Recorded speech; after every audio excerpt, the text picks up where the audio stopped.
बड़ी आत्मबल था कि यह बेटी मेरा कोई रोशन करेगा, लेकिन दुर्भाग्य था मेरा ही दुर्भाग्य है। वह बेटी आज मेरा कहीं मेरा है, इसको कोई तरह का तकलीफ नहीं होना चाहिए। अहम भूमिका को शिवनंदन बाबू पहुंचाइए। और साल भर बिच्छू जब पानी में डूब रहा था तो साधु महात्मा पार हो रहे थे, वह बिच्छू को बचाने के लिए अपने हाथ पर लिया। बिच्छू 2 बार डंक मारा, डंक को सह कर करके महात्मा ने वह बिच्छू चलावे। और मैं क्या बोल सकता हूँ वह पिता के दर्जा में। बाद अब जेल से बाहर आ चुके हैं। जेल से बाहर आने के बाद भी पब्लिकों के मन में बहुत सारे सवाल हैं आपको लेकर। आप पे जो आरोप लगे वो आपके ही अपने बेटी के द्वारा लगाया गया, तो उन आरोपों को लेकर आज आप क्या कहना चाहेंगे? मैं यही कहने के लिए चाहता हूँ, बेटी हो या बेटा हो, माँ पिताजी गांव समाज के लोग सबों को समान दर्जा देने के लिए चाहते हैं, किसी को बड़ा और किसी को छोटा नहीं। उसी के हैसियत से मैं भी बेटा और बेटी, 4 बेटी 3 बेटा था, 2 तो छोटा छोटा है। 3 बेटी का शादी ज़मीन सुध भरना लगा करके कुछ शादी कर सलटा दिए थे। चौथा में ये थी, मन में जिज्ञासा था कि अच्छा ढंग से इनका भी शादी करें, लेकिन परिस्थिति डाउन हो जाता है। उस परिस्थिति लेकर के जिद भी कर दी कि मैं ग्रेजुएशन करूंगी तब पिताजी मेरा शादी कीजिएगा। भरोसा दिलाई, सहानुभूति हुआ। अच्छा शिक्षा की ओर झुकाव है तो थोड़ा और सहानुभूति दे करके क्रेडिट लोन ले, विद्यार्थी क्रेडिट लोन ले करके इनको ग्रेजुएशन करवा देते हैं। शिक्षा का विनाश नहीं होता है।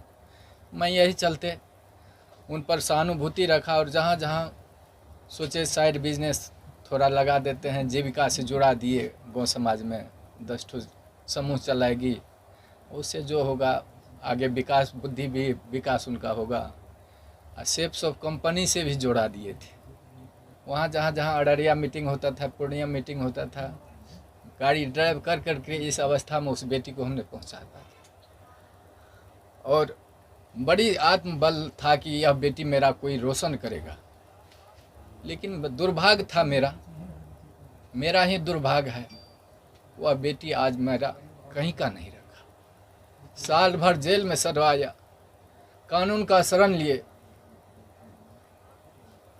लोअर कोर्ट रिजेक्ट किया जज साहब, वकील साहब, हाई कोर्ट में बेल फाइल किया गया, लेकिन सत परेशान होता है, पराजित नहीं होता है। हाई कोर्ट में बेल फाइल हुआ, वकील साहब शिवनंदन बाबू, वकील साहब अजय ठाकुर हाई कोर्ट से रिजेक्ट भी करवा करके किसी तरह से बेल का अनुसंधान जारी किए कि ऐसा जो भी परमात्मा का मौज हुआ, इन लोगों की सहानुभूति मिली। आज साल भर भी जेल से में भी शिवनंदन बाबू की सहानुभूति वर्णन नहीं हो पाता। वहाँ जेल गेट पर भी पहुँच करके इन्होंने पिता का रोल अदा किया कि अब बंदी मेरा है, अधीक्षक साहब यह बंदी मेरा है, इसको कोई तरह का तकलीफ नहीं होना चाहिए। अहम भूमिका को शिवनंदन बाबू पहुँचाइए। और साल भर के बाद बेल लिए। आज उन्हीं का कृपा है कि घर में मुझको नहीं रहा गया। जब बेटी कहा कि यह इसको मैं देखना चाहता हूँ कि आजीवन जेल में यह रहे, मेरा दिमाग नाच गया कि क्या हो रहा है। फिर भी एक शिक्षाप्रद कहानियाँ थी। एक बिच्छू जब पानी में डूब रहा था तो साधु महात्मा पार हो रहे थे, वह बिच्छू को बचाने के लिए अपने हाथ पर लिया। बिच्छू 2 बार डंक मारा, डंक को सह कर करके महात्मा ने वह बिच्छू को पार लगा दिया। तो वही मैं चाहता हूँ कि वह बिच्छू की तरह वह बेटी नहीं बने। बेटा तो पिता का गोद का भरने वाला होता है। जहाँ कहीं भी वह बेटी रहे, अपना जीवन जीविका चलावे। और मैं क्या बोल सकता हूँ वह पिता के दर्जा में। ऐसा नहीं है कि समाज के सारे लोग सिर्फ आपको ही आरोपी के नज़र से देख रहे हैं। कहीं ना कहीं दूसरे और दूसरे वर्ग के लोग ऐसे भी हैं जो आपकी बेटी को भी आरोपी के तौर पे देख रहे हैं, क्योंकि गलती की शुरुआत कहीं ना कहीं आपकी बेटी से होती है अगर शुरू से देखा जाए पूरा मामला का तो। लेकिन जैसे ही आपके आते ही एक बार आरती ने फिर से सवाल शुरू कर दिए, तो आरती के लिए आज आप क्या कहेंगे? वो आरती की मर्जी है, जो करावे।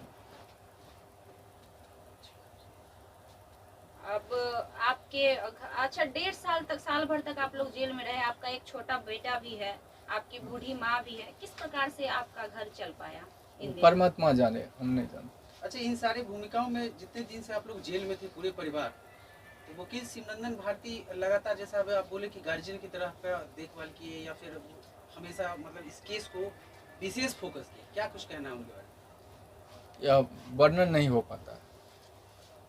मतलब इतना बेहतरीन उनका परफॉर्मेंस रहा जी आपके केस को लेके। जी।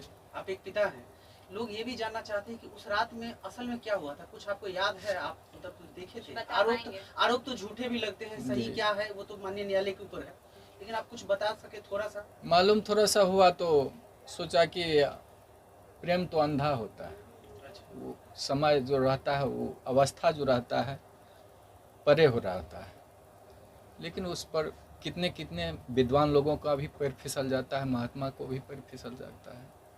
तो हमने सोचा कि जब इस तरह की घटना हुई तो उसको बचाने के लिए हल्ला हुआ कि चोर आ गया है, डकैत आ गया है गोली मारने के लिए।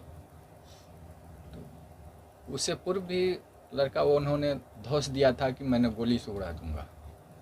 किसको दिया था? पवन यादव को, मेरे बेटा रविकांत को। अच्छा, गोली से उड़ा दूंगा, बचने के लिए नहीं दूंगा। उस पीरियड में उन्होंने घर में पकड़ाया तो हल्ला हुआ कि डकैत आ गया, डकैत आ गया।